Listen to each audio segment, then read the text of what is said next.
Welcome, everybody. Thanks for joining us today on Keeping Up with Senior Solutions. My co-host and I, that's Jim and Joann. We're here together with Don Freeman, and we'd like to welcome him and you to this program about advanced health care directives. Don will tell you everything you ever wanted to know about it. And if you don't, you can always contact him at Brattleboro Area Hospice to find out more. Okay, thanks. Yeah, I really appreciate Dawn joining us because I think we're all going to learn so much. It seems like a very, when you hear this topic, you look at it in a sad way, but in reality, it is so helpful for our seniors to be aware of some of the things that they need to look at. All right, Dawn, why don't you tell us a little bit about your own background and how you got into where you are right now? Oh, great. Jim and Joann, thank you for having me today to talk about advanced care planning.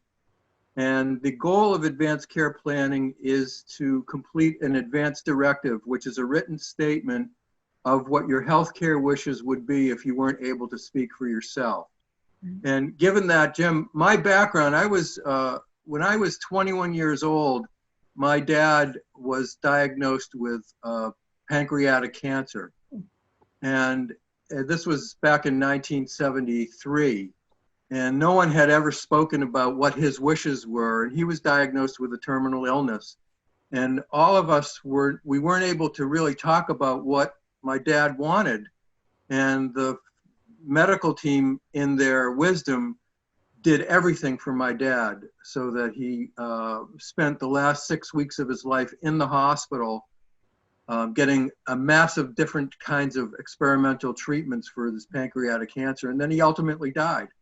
So ever since I was 21, I've had this wondering about how people can communicate what their wishes would be so that the family and the medical community understood if someone wanted to have something less than full treatment for their end-of-life issues. And that started my journey. And moving forward, I was a hospital administrator for many years and worked in Florida, where I had the opportunity to sit with many families and discuss the same sorts of issues because they had not completed an advanced directive. So there was these conversations with different parts of the family. Some people thinking dad or mom would want open heart surgery, and other people in the family would say, no, that wasn't what dad or mom wanted.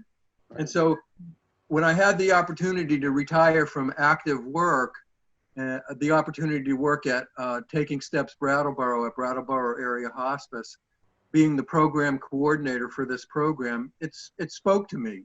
And that's how I got involved in doing this work with helping seniors and other people write out what their wishes are as an advanced directive.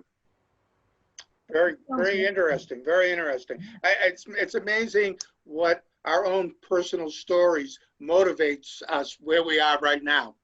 It absolutely, and that's what is the wonderful part of doing this work at Taking Steps Brattleboro, is being able to sit down with the people that we work with and speak to them and hear those life stories, because those life stories have values that reflect what their wishes would be when they write their advanced directive. And that's the whole goal, and why the process of doing an advanced directive has moved from kind of a legalistic process of filling out a form to advanced care planning, where we actually have a lot of focus on conversation and try to ferret out from people what are their wishes and what's important in their life. Why would they want to have treatment? What's the quality of their life? And that's different for everybody. And what we try to do is we try to understand that so that completing the advanced directive form is an informed process rather than filling out a form because the hospital or your doctor wants you to do it. Yes, and don't you think also it helps to avoid conflict and guilt among the survivors, because they no longer have to make that decision. Absolutely. That's one of the biggest benefits of having an advance directive is it avoids those family conflicts that I talked about having in Florida when I was a hospital administrator, and people feeling different attitudes and their own beliefs about what mom or dad or sister or brother would want in the middle of a healthcare crisis. Yeah, so I would guess that as difficult sometimes as these conversations are when you're facing the end of your life, you really are doing your family a favor. Oh, there's no doubt about that, Joanne. That's really, and as I said, that's what statistics show, is that it really makes a difference in terms of how people get through a crisis like that and the passing of someone, if that's what is the outcome. Well, I think it's a wonderful opportunity that you are giving people to talk with you, to help you, to let you help them, I should say, figure out exactly what they are thinking they would like to choose for themselves. You know, Absolutely, wonderful. absolutely, Joanne. That's so true. And the nice thing about our program, because our clients work with volunteers, we have the time to work with people in their own time frame. So for some people, it's come in, have a 2-hour or a 3-hour or a 4-hour meeting. They get the form, they go home and they complete the form. They come back, we witness it, and we make copies and we distribute it. And for other people, it may take a year. It may take 3 months to go through the process. And we try to give people the time and the space to really be informed when they're answering the questions, so that it's not just filling out a form. So when you're talking about the form, Don, is this produced by the state of Vermont?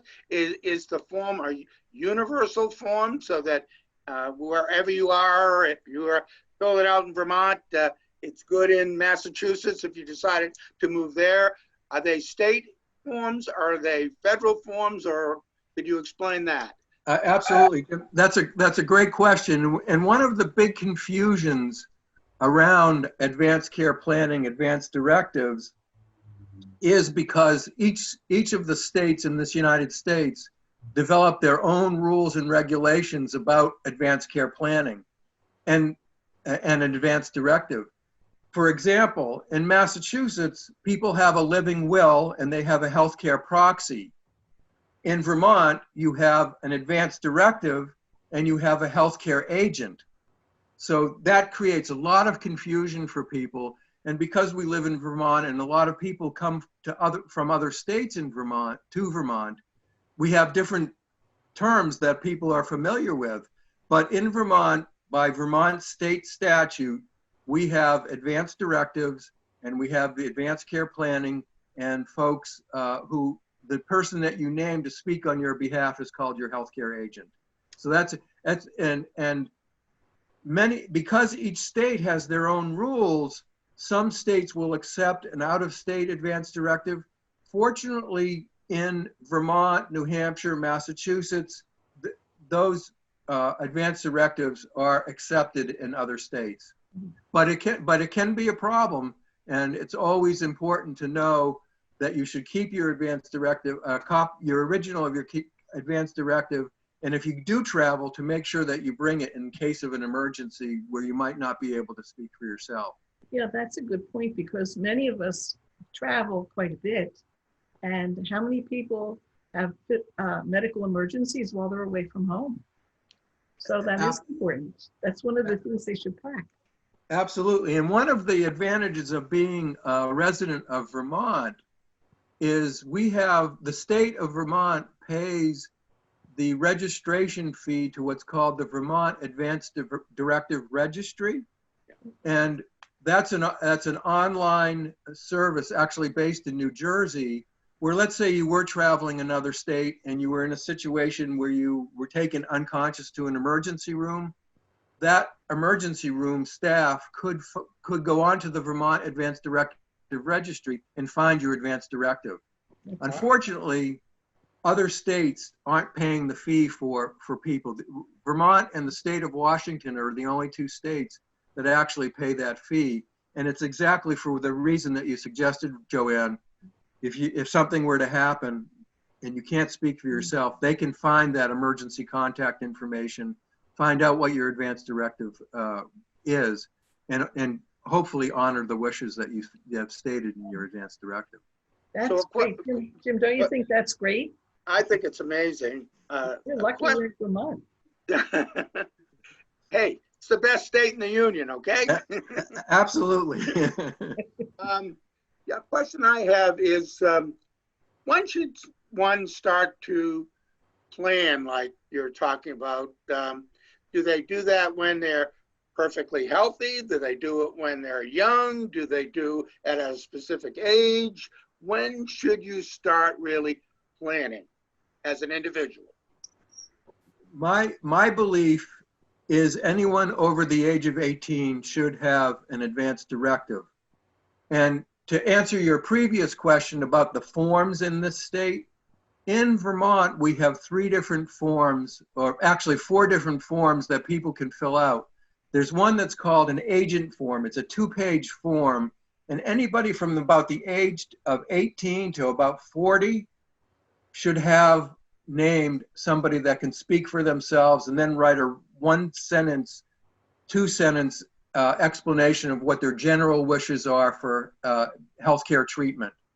Then we have what's called the Vermont Advance Directive short form, which is about a 6-page form.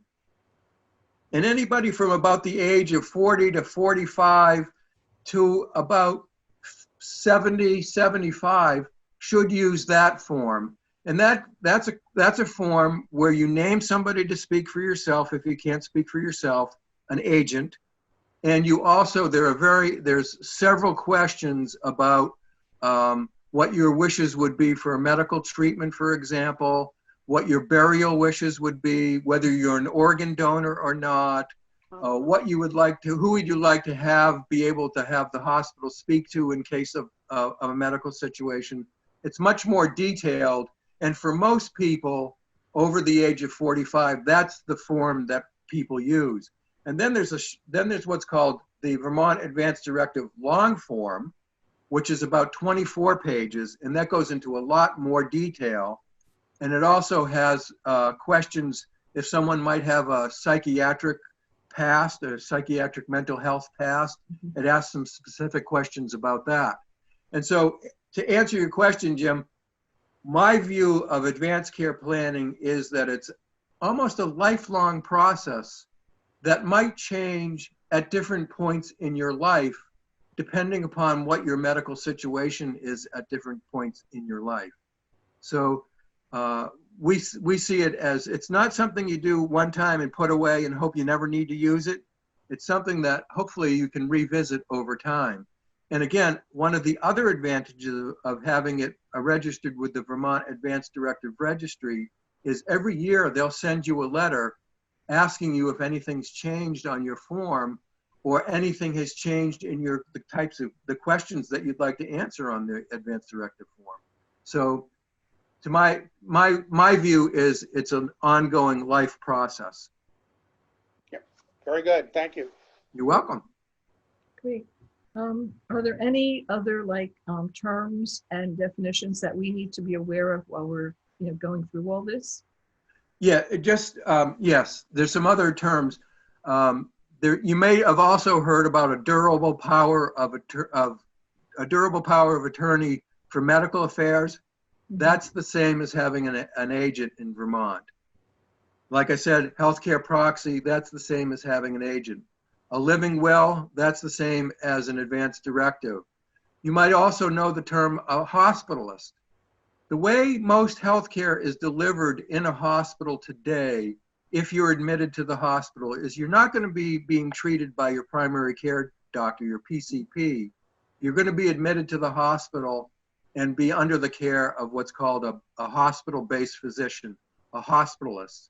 And that's another reason it's important to have this advance directive form completed, is because those people don't have a lifelong or a long-term relationship with you to understand who you are and what your values are and what your wishes would be for medical treatment. So that's another term that's really helpful for people to understand. and a change that's happened in the last 20 years about the delivery of services in a hospital. That is important because most people would probably think that their personal physician would be able to tell the hospital or the different people, oh no, Mr. Freeman always wanted such and such, or he was always very, uncomfortable with certain types of things. But they're not going to be addressing those questions to the personal physician. No, but the hospitalist may call the primary care physician, the PCP, and say, what can you tell me about Don Freeman? Who is this person? They have time. If they have time. And again, that's why it's also important to make sure that you have a conversation with your primary care physician, and that they understand what your wishes would be and who you are as a person. And another part of advanced care planning is, let's say you are diagnosed with a serious medical condition, is to really focus on having the ongoing conversations with your primary care physician. What's the nature of my disease? What's the likelihood of different treatments working? And that's all part of what we say is advanced care planning. It's being informed about what's going on with you medically, so that you can have a conversation with your family and say, this is what my diagnosis was today. This is how I'm feeling about it. And let's talk about it so that you understand what it is I would want if I'm faced perhaps with a terminal illness. Sure. Nice. That's very important. Thank you. Let's see. One quick question, unless Jim, do you have a question? Well, yeah, getting back to, do most hospitals have social workers that would give the person a lot of support in answering? Say they don't have a large family. Maybe they're the eldest one in the family and the only one in the family. Do hospitals match that patient up with a social worker to help them deal with this type of document? They will match them up with social services department. And a lot of hospitals today have what's called nurse case managers. Mm-hmm. And we're very fortunate at Brattleboro Memorial Hospital. They have a very defined way of working with people. And if someone comes into the emergency room, they'll check if there's an advance directive. If there is an advance directive, they'll also have a conversation with the person and say, what are your wishes today?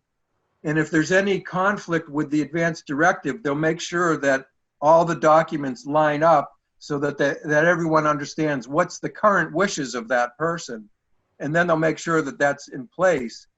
And Jim, you bring up an interesting question about somebody who doesn't have relatives or doesn't have a family.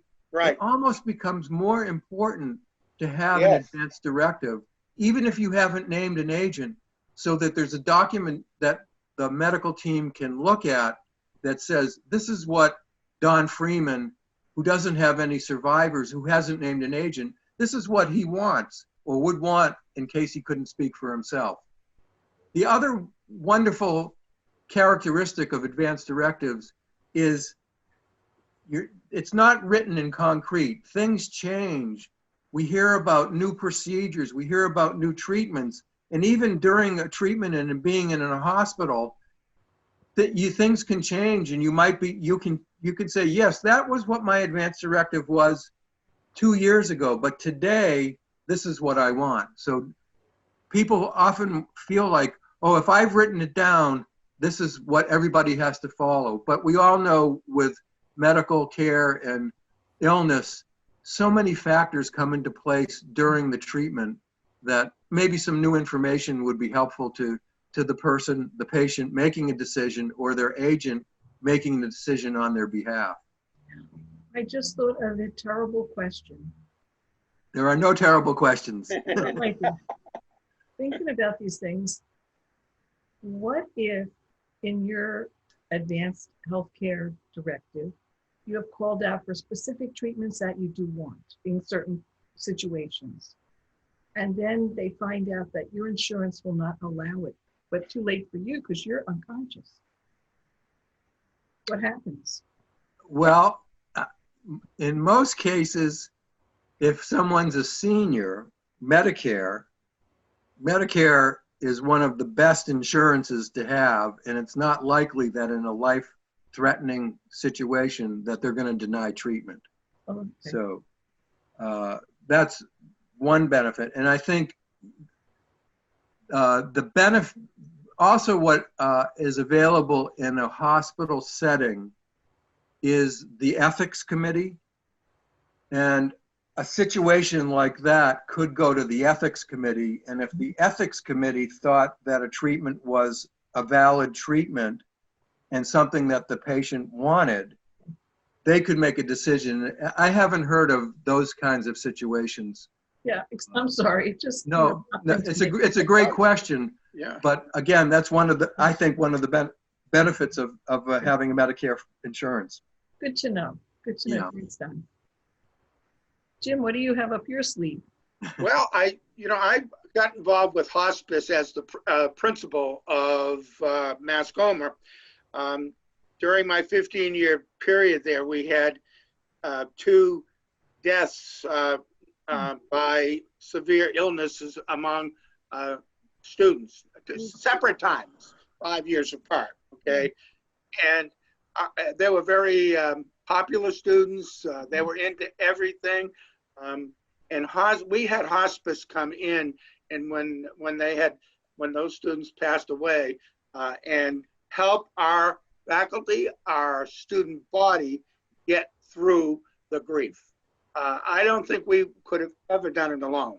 So I'm really quite respectful of the hospice organization. And it's not just dealing with coming into your home to help you get through a death in your immediate family.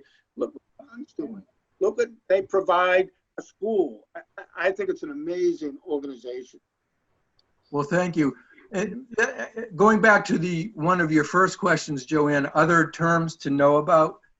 Brattleboro Area Hospice was formed 40 years ago, and it's one of the few remaining all-volunteer hospices in the United States. In addition to Brattleboro Area Hospice, we have Beata Hospice, and we have VNA Hospice. Yeah. Those 2 hospices are Medicare certified hospices, and they go in and they provide the medical care and services. They also can provide some social service work. And Medicare certified hospices are required to have a volunteer component. And we work with both Beata and with VNA to provide the volunteers. And we come in and Brattleboro Area Hospice, we are like the extra layer that can be available to the patient and to the patient's family. And about Brattleboro Area Hospice, we have a variety of programs which Taking Steps Brattleboro Advanced Care Planning is only one. We also have a bereavement program. We have a spiritual counseling program. We have an early care program, which is for people who have a life expectancy of 2 years or less. And then we have the hospice program, which is for people with a life expectancy of 6 months or less. We also have the Hallowell Singers, which are a group of people that go in and sing if someone requests it. We also have the Memorial Garden in Brattleboro that honors folks who have passed. We also have Experience Goods, which is the secondhand thrift shop that provides support to our Brattleboro Area Hospice. So we try to offer a variety of services to meet the needs of our community. And all of our services are offered at no charge to the people that we serve. I think it's amazing. Yeah. And before we go too far, want to just give us, while we're talking, your phone number and your email? Sure. If people want to reach out. Yes. For Taking Steps Brattleboro, the Advanced Care Planning Program, 802-257-0775, extension 101. 802-257-0775, extension 101. And because of COVID, we're all working from home these days, but I check my voicemail frequently. So you're free to call that number. And if you use the computer, don.freeman@brattleborohospice.org. don.freeman@brattleborohospice.org. Wonderful, thanks. You're welcome. And one service that we used to be in the Richards Building lobby at Brattleboro Memorial Hospital every Wednesday, but because of COVID, we are no longer there, and hopefully that will return soon. But every Wednesday, we offer a Zoom meeting at 10 o'clock to give an introduction and overview of advanced care planning. So if anybody would like to attend one of those sessions at Wednesday at 10 o'clock, just either call or email me and I'll send you the Zoom invitation. Oh, very nice. Thank you. Yeah. So Jim, how about you? You have anything that you want to throw in here? Well, no, I think Don really got into it really in a good way, made it sound very practical and not overwhelming for somebody that really wants to sit down and go through the process. I think it's pretty clear. And I appreciate you explaining it in that kind of detail, Don. Sure. If I could just add a couple of other Yeah, I was going comments. to ask you. Yeah. Since advanced directives, living wills started, we've seen an increase in people being concerned about dementia. That's where I was going to ask you now. All right. Well, Good thinking. Good, Don. You're right on the right way. and so people being creative as they are, they've developed what's called the dementia provision, which if it's an issue for a particular person or it's been a history in their family and they would like to address what kind of treatment they would like for if they were diagnosed with dementia or experienced dementia, we have different forms where people can say what their wishes would be at the different stages of dementia. And Dartmouth has developed a very, very good form and one that I highly recommend. But it's obviously not necessary for people to complete it, but we have that available. Nice. So that's one area. And since COVID, there's been the development of how you would want to be treated if you were diagnosed with COVID. And we have the COVID addendum that people can fill out. And as we all know, the treatment has been evolving with people being diagnosed with COVID. So it's being aware of what the different treatment options are with COVID is something that hopefully people will also consider. Well, it's good to know these things because right now everybody has been receiving so much, conflicting information and bad information mixed in with all the good advice and the sensible advice. So it's nice to hear your very measured and practical, real good advice. Yeah, so I thank you for that. Oh, I appreciate that. And I want to really stress that there's sort of this legalistic component of an advanced directive, but the really important stuff is the conversation, the communication with family, friends, medical team. That's so important. And we want people to really think about what they value and what's important when they're filling out these forms. And can I ask you a kind of a depressing question? I know you were going to probably explain to us Act 39, which has to do with, physician-assisted death. Yeah. And I'm just wondering if that has been ever activated or initiated within the hospice. And if it has, how does the family react to that? Do they push to override the patient's wish, or have they come to accept it because they have had very good communication with their loved one? So with Act 39, people can't write about Act 39 in their advanced directive because the person has to be able to take the medicine.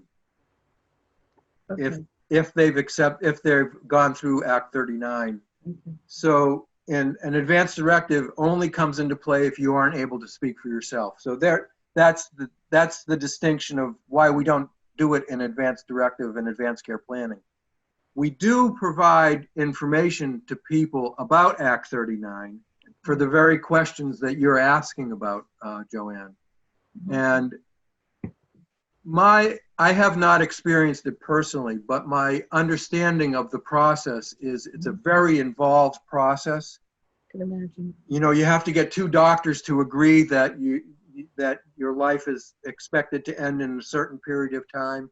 And by the time someone's gone through the process and gets the medicine, there's been a lot of time that's evolved.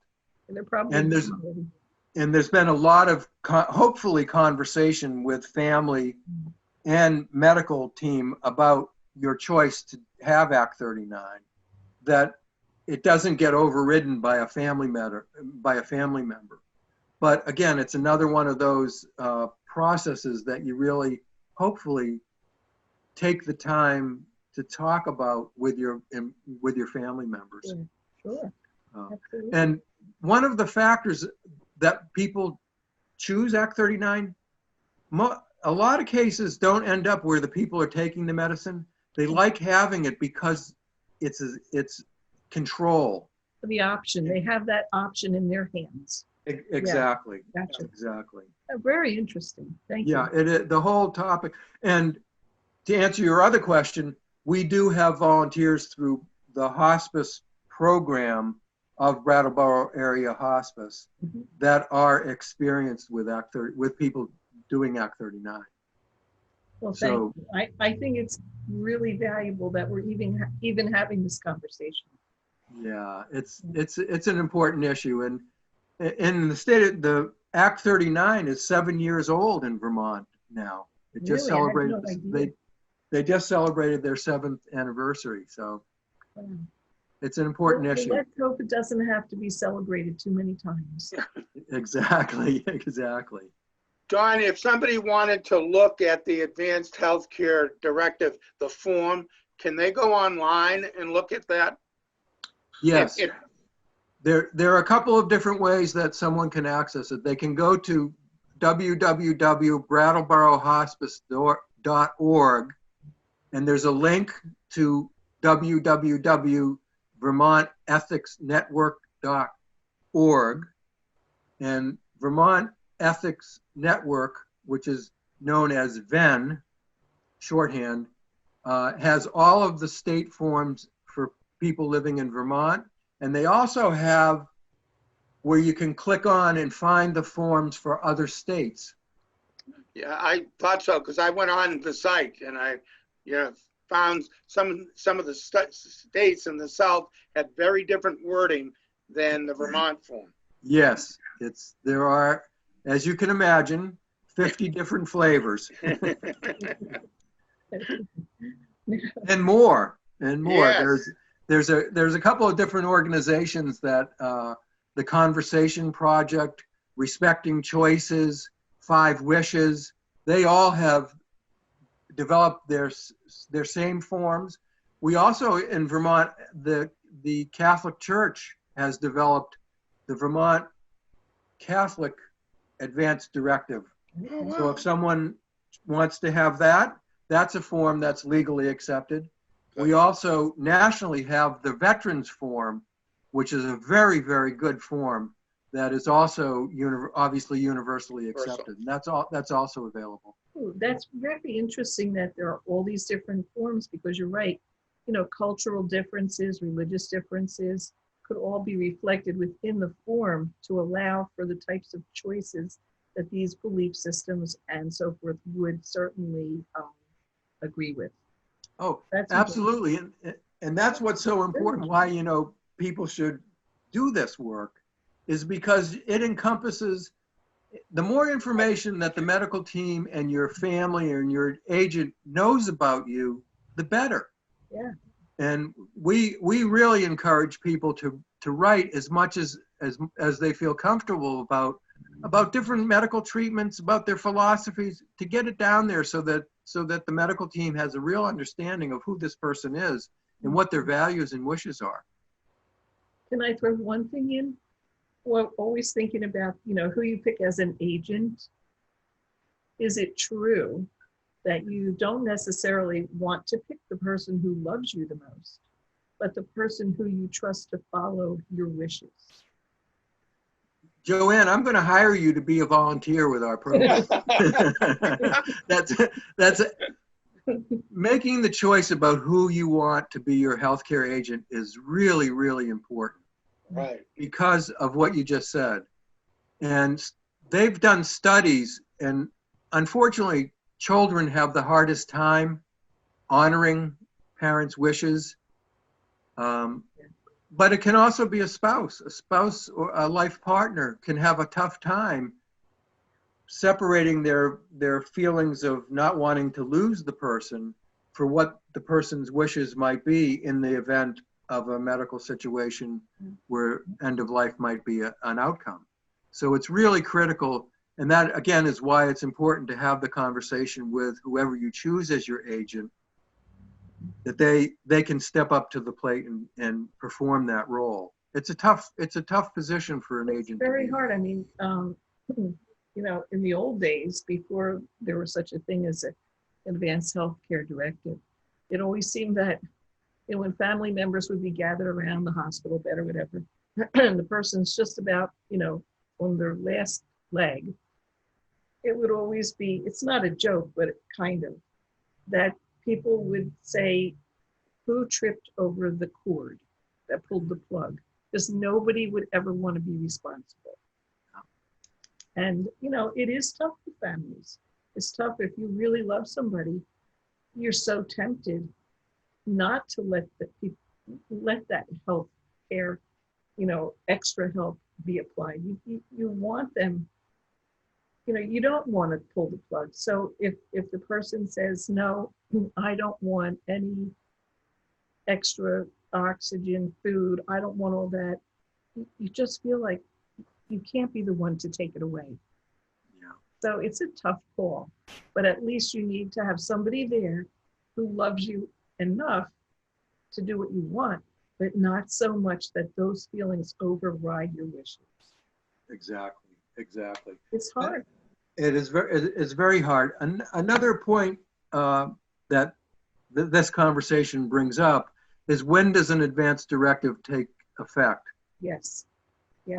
Let's say somebody has an advanced directive and they collapse on the street, and someone calls 911. 911 rescue is going to get to pick up the person on the street. They're going to perform life-saving measures. Absolutely. And get the person to the hospital. Once the person arrives at the hospital, if they're unconscious, that's when the steps of finding the advanced directive, finding the emergency contact, finding the agent takes place. There is a form called a COLST, which you may have heard is the red sheet you put on your refrigerator door. Oh, yes. So that if 911 is called, they're going to see what someone's wishes are. So that's an important distinction to know about. There's the COLST form, which is the clinical order of treatment that will take effect outside of the hospital. It's a written doctor's orders. And we encourage people that have a serious medical condition to have a conversation with their doctor about getting a COLST form. So that's an important, and in fact, there are 4 questions on the advanced directive form, and it says if you choose no to CPR, a ventilator, a feeding tube, antibiotics, you should have a conversation with your physician about having a COLST form. That's so that, really good information. Yeah, so that your wishes, if your wishes are for less than full treatment, and you would like that to also happen in the home, you would get a COLST form, which is that red sheet of paper you put on the refrigerator. Okay, good. Oh, that's very important. Yeah. Such interesting information. Well, thank you. Unbelievable. I really am very passionate about this topic. Well, thanks that you are. Yeah. Right. Yeah. And we like to identify with the people that we work with, what are the barriers that are keeping you from completing the form and completing you from having conversation with your family, or keeping you from identifying who it is you want as your agent, and try to work with the person to overcome those barriers so that it's taken care of.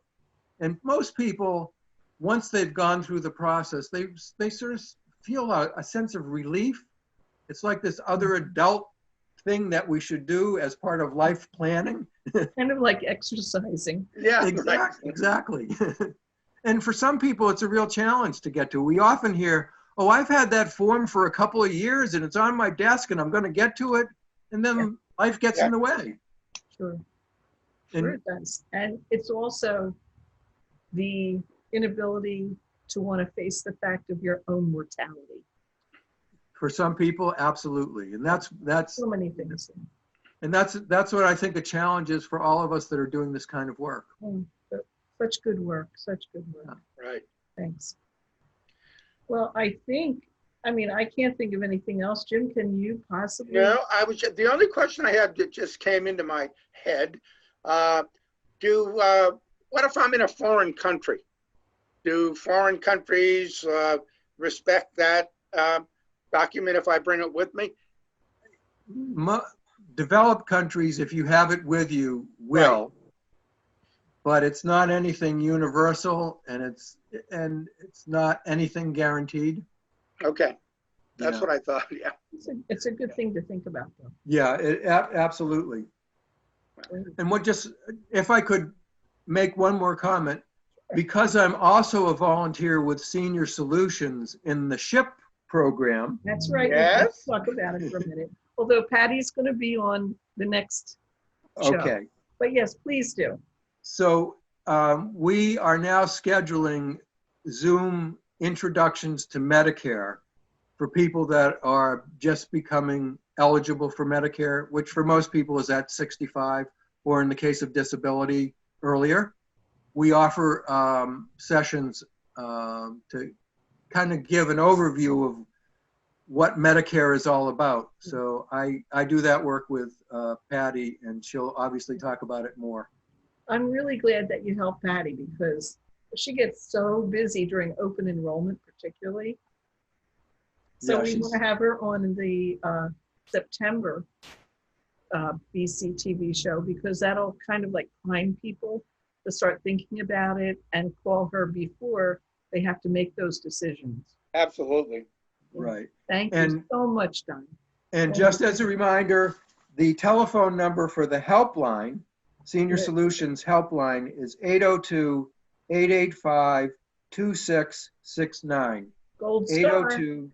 802-885-2669. And they'll be able to tell you the dates of the Zoom presentations that Patty and I are doing. It'll be coming out. I just half wrote my column for next week for the Reformer. So I've got the dates and all the contact numbers and stuff in there for the open enrollment information here for Medicare. Also putting in, I think your next Wednesday is August 12th. Yes. Over at the Brattleboro Area Hospice on Zoom. So hopefully the paper will hit the streets on Monday, so people will have 2 days to email you and get back the invitation to Zoom. Thank you. Thank you so much again for having me and for really asking. good. It's great working with you. Well, yes, absolutely. Well, my friends, I do have to ask, do you have your advanced directive? Yes, I do. No, I don't. But I will have it soon. Okay. So 802-257-0775, extension 101, and we'll work together and I'll get you all the forms. Yay. Thanks, Don. All right. Bye now. Don, take care. Thank you. All righty. Be safe. Bye. Jim, can you stay on for a second? Yeah. Okay. Bye, Don.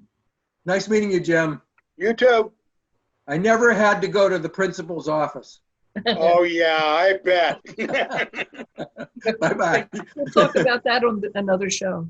All righty. Bye-bye. Okay, thanks. So, Jim, I just wanted to thank you very much for doing this. And if we're still on with Brian, want to remind everybody to call us at that helpline number and talk to us about benefits through the NCOA, which is the National Council on Aging, which we Right. do a lot of outreach about. I want to thank you for, contacting a ton of people, all the town clerks and things like that. Very important.